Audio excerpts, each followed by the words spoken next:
Halo, pada kesempatan kali ini kelompok kami akan mempresentasikan materi-materi terkait sistem informasi akuntansi pertama selama 1 semester ini. Halo semua, perkenalkan nama saya Evi Fani dengan NIM 2019 50240. Di sini saya akan menjelaskan dua chapter. Chapter pertama adalah Accounting Information System and Overview. Yang pertama, ada pengertian sistem. Sistem adalah sekumpulan dua atau lebih komponen yang saling terkait yang berinteraksi untuk mencapai suatu tujuan. Yang kedua ada data, adalah fakta yang dikumpulkan, dicatat, disimpan, dan diolah oleh suatu sistem informasi. Yang ketiga ada informasi, adalah data yang telah disusun dan diolah untuk memberikan makna dan meningkatkan proses pengambilan keputusan.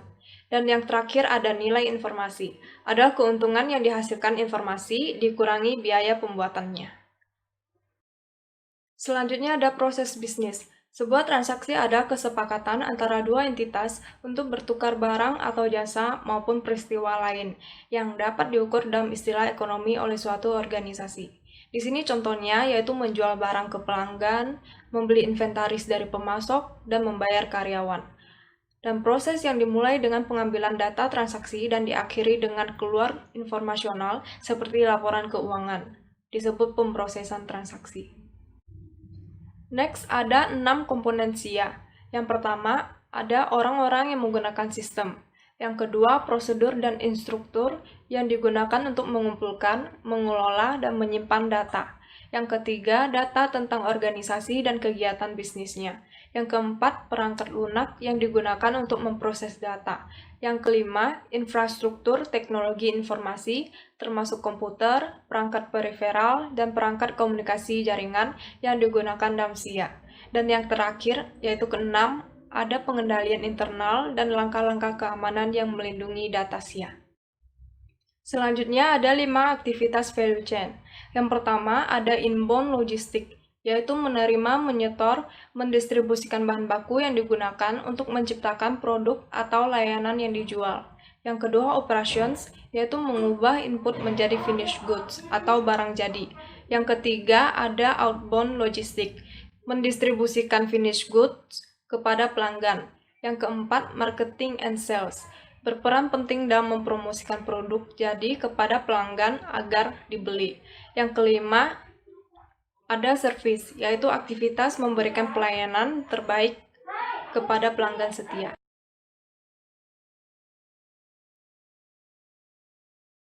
Selanjutnya kita akan masuk ke chapter 2, yaitu Overview of Transaction Processing.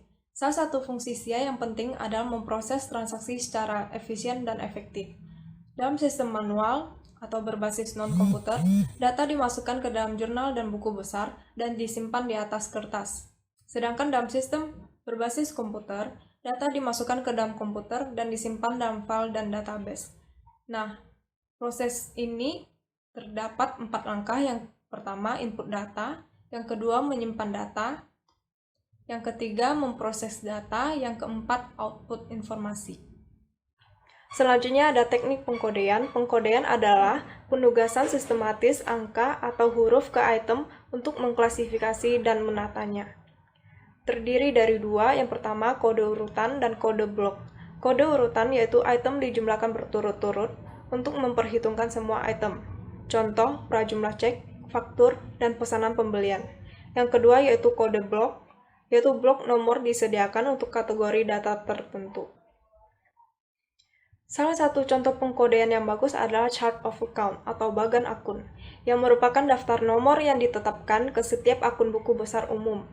Nomor akun ini memungkinkan data transaksi dikodekan, diklasifikasikan, dan dimasukkan ke dalam akun yang tepat. Selanjutnya yaitu Enterprise Resource Planning atau ERP, adalah sistem yang mengumpulkan, memproses, dan menyimpan data, dan menyediakan manajer informasi. Dan pihak eksternal perlu menilai perusahaan. Sistem ERP yang dikonfigurasi dengan benar menggunakan database terpusat untuk berbagi informasi di seluruh proses bisnis dan mengkoorganisasikan kegiatan. Nah, sistem ERP yang dirancang dengan baik akan memberikan akses mudah kepada manajemen informasi terkini tentang semua kegiatan yang untuk merencanakan, mengontrol, dan mengevaluasi proses bisnis organisasi secara efektif dan efisien. Chapter 3, System Documentation Technique. Dokumentasi adalah narasi, bagan alir, diagram, dan bahan tertulis lainnya yang menjelaskan bagaimana suatu sistem bekerja, termasuk siapa, apa, kapan, di mana, mengapa, dan bagaimana pemasukan data, pemrosesan data, penyimpanan data, keluaran informasi, dan pengendalian sistem. Sedangkan deskripsi naratif adalah sistem merupakan penjelasan langkah demi langkah tertulis dari komponen sistem dan interaksi. Selanjutnya kita masuk ke dalam flowchart. Flowchart adalah gambaran grafik suatu sistem. Nah, flowchart ini ada 3 jenis. Yang pertama, dokumen flowchart, yaitu menunjukkan arus dokumen dan informasi antar departemen atau bidang tanggung jawab. Yang kedua, ada sistem flowchart, yaitu menunjukkan hubungan masukan, pemrosesan, dan keluaran dalam suatu sistem informasi. Yang ketiga, ada program flowchart, yaitu menunjukkan urutan operasi logis yang dilakukan komputer saat menjalankan program. Selain flowchart, ada juga data flow diagram atau yang disingkat dengan DFD. Nah, DFD ini adalah gambaran grafis dari sumber data, arus data, proses transformasi, penyimpanan data, dan tujuan data. DFD ini mempunyai 2 jenis. Yang pertama adalah konteks diagram, yang artinya sistem besar yang mencakup sistem secara keseluruhan. Yang kedua ada detail diagram, yaitu sistem yang sudah dibagi menjadi sistem yang lebih kecil. Nah, untuk data flow diagram ini ada hal yang perlu diperhatikan, yaitu tidak boleh ada dari entitas ke entitas, tetapi harus melalui proses terlebih dahulu. Chapter 12, The Revenue Cycle, Sales to Cash Collection. Siklus pendapatan atau revenue cycle adalah serangkaian aktivitas bisnis dan operasi pemrosesan informasi terkait yang terus-menerus dengan menyediakan barang dan jasa kepada pelanggan dan menerima kas sebagai pembayaran atas penjualan tersebut. Nah, tujuan utama siklus pendapatan adalah menyediakan produk yang tepat di tempat yang tepat pada saat yang tepat untuk harga yang sesuai. Siklus penjualan atau revenue cycle ini ada 4 aktivitas dasarnya. Yang pertama adalah entry pesanan penjualan, yang kedua pengiriman, yang ketiga penagihan, yang keempat adalah penerimaan kas.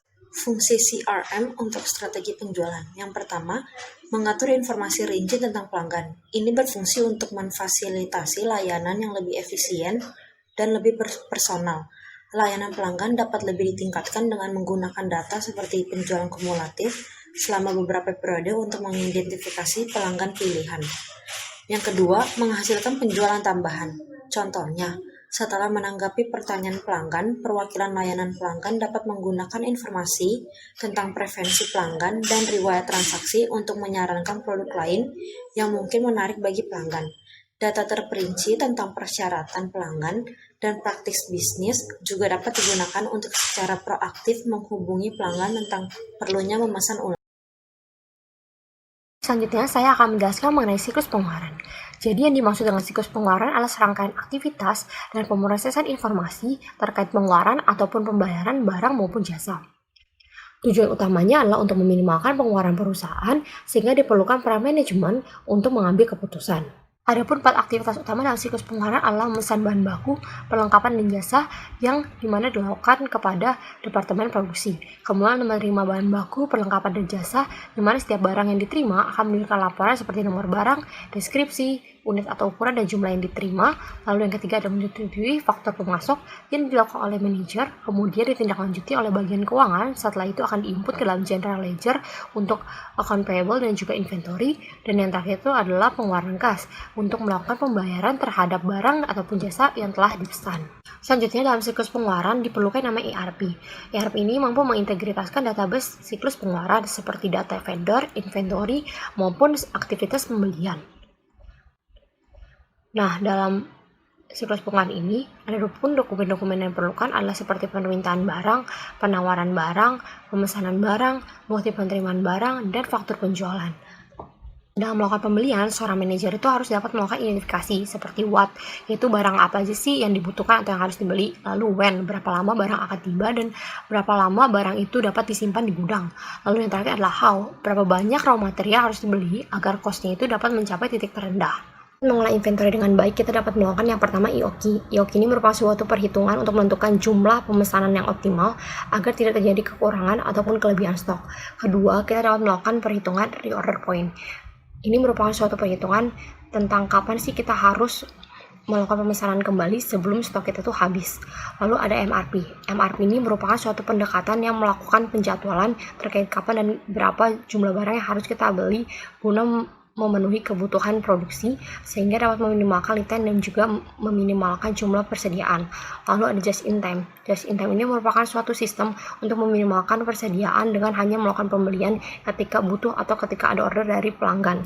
Dan yang terakhir adalah purchase requisition yang merupakan suatu dokumen ataupun formulir elektronik terkait permintaan pembelian barang ataupun jasa.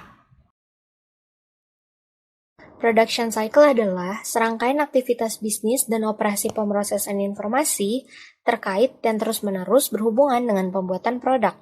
Nah, ada 4 aktivitas dasar dalam production cycle. Apa aja sih?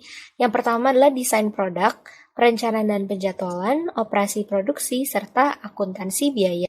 Yang pertama adalah product design. Jadi, produk desain ini memiliki tujuan untuk menciptakan sebuah produk yang memenuhi keinginan dan kebutuhan pelanggan dari segi kualitas, daya tahan, fungsional, maupun ekonomis. Nah, ada dua dokumen yang digunakan, yaitu ada Bill of Materials dan ada Operation List.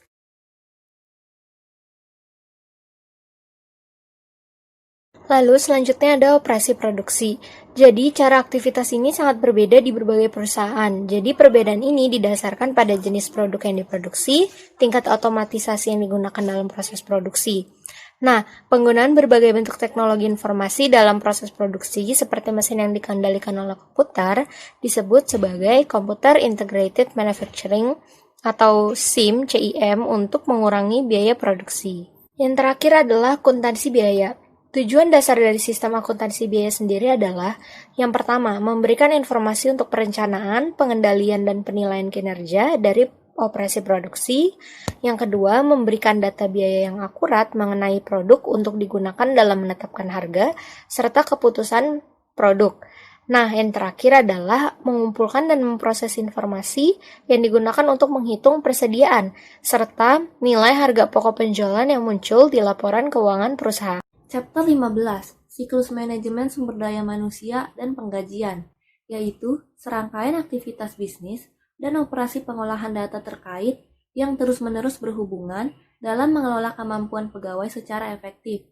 Ada beberapa tugas penting seperti merekrut dan mempekerjakan karyawan baru, melakukan pelatihan, penugasan pekerjaan, kompensasi dan penggajian, evaluasi kinerja, dan juga memberhentikan karyawan baik karena pemberhentian sukarela maupun tidak.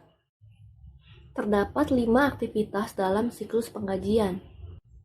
Yang pertama, memperbarui file data induk penggajian, yaitu memperbarui database yang merefleksikan perubahan internal. Yang kedua, memvalidasi data waktu dan kehadiran. Data ini dapat didasarkan dengan time card atau timesheets. Yang ketiga, menyiapkan penggajian. Departemen pegawai akan memberikan data mengenai jam kehadiran yang akan disetujui oleh supervisor. Kemudian, rate gaji akan didapatkan dari file data induk penggajian dan gaji akan disiapkan. Aktivitas selanjutnya mengeluarkan penggajian. Karyawan biasanya menerima gaji melalui cek atau deposit langsung ke rekening masing-masing. Dan aktivitas terakhir yaitu menghitung dan mengeluarkan pajak penghasilan yang dibayar oleh pegawai serta potongan pegawai sukarela. Selanjutnya ada opsi outsourcing, yaitu penggunaan jasa dari pihak ketiga seperti biro jasa penggajian atau organisasi pengusaha profesional untuk melakukan siklus penggajiannya. Hal ini banyak dilakukan terutama oleh perusahaan kecil dan menengah karena dapat mengurangi biaya, dapat memberikan manfaat yang lebih besar, dan dapat membebaskan penggunaan sumber daya komputer. Chapter 16, Sistem Buku Besar dan Pelaporan. Chapter ini membahas mengenai operasi pemrosesan informasi yang dilibatkan dalam memperbarui buku besar dan menyiapkan laporan keuangan yang merangkum hasil aktivitas sebuah organisasi. Sistem buku besar dan pelaporan memainkan peran penting dalam sistem informasi akuntansi perusahaan. Tujuan utamanya adalah untuk mengumpulkan dan mengatur data dari sumber sebagai berikut. Yang pertama, setiap subsistem siklus akuntansi. Yang kedua, bendahara menyediakan informasi mengenai aktivitas keuangan dan investasi. Yang ketiga, Departemen Anggaran menyediakan nomor anggaran, dan yang terakhir, controller menyediakan jurnal penyesuaian. Terdapat 4 aktivitas dalam sistem buku besar dan pelaporan. Yang pertama, memperbarui buku besar, yaitu memposting jurnal entry yang berasal dari subsistem akuntansi dan bendahara. Aktivitas kedua yaitu memposting jurnal penyesuaian. Jurnal penyesuaian dibagi menjadi 5 kategori dasar. Yang pertama akrual, kedua deferral, ketiga estimasi, keempat revaluasi, dan yang terakhir koreksi. Aktivitas selanjutnya yaitu menyiapkan laporan keuangan sesuai dengan periode tutup buku perusahaan, dapat secara bulanan atau tahunan. Dan aktivitas terakhir yaitu menghasilkan laporan manajerial termasuk budget. Sekian presentasi dari kelompok kami. Mohon maaf bila ada kekurangan. Terima kasih.